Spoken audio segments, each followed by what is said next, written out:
quick show of hands.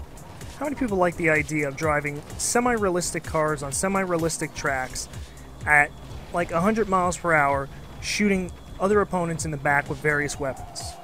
If you like this sort of thing, you probably love the Mario Kart series or the Twisted Metal series. Either way, Blur has got you covered.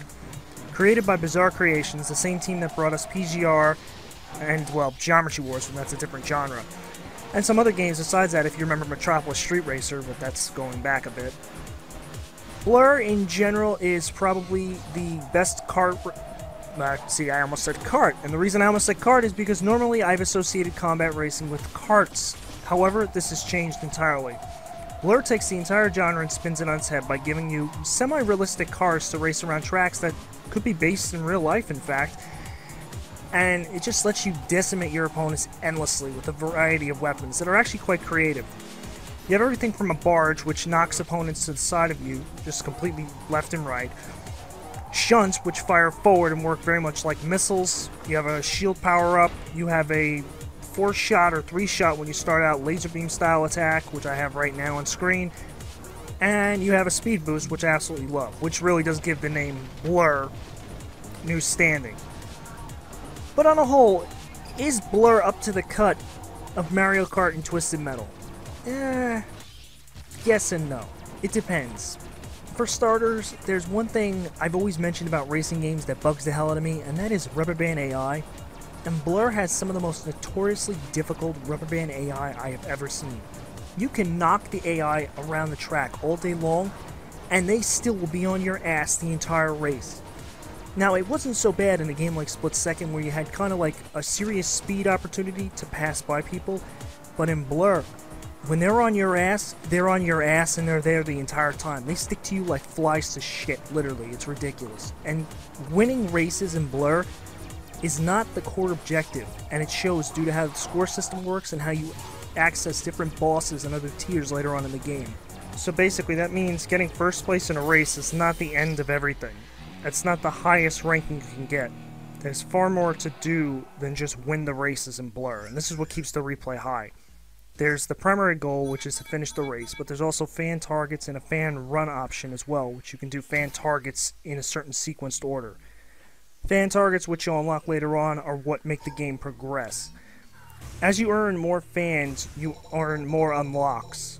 This goes for cars and other things, such as ability unlocks, which are a lot like the perks in Modern Warfare. But if you expect to beat Blur, you need to do a whole lot more than just race.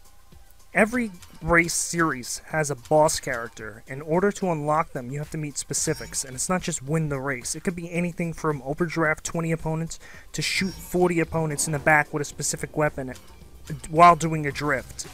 It gets crazy later on, and I'm only showing early footage as always, but all you need to know about Blur is if you want a game that has a lot of replay value for challenging you in terms of racing and doing crazy shit, Blur is perfect, both online and offline. That being said, I do still have my complaints with Blur.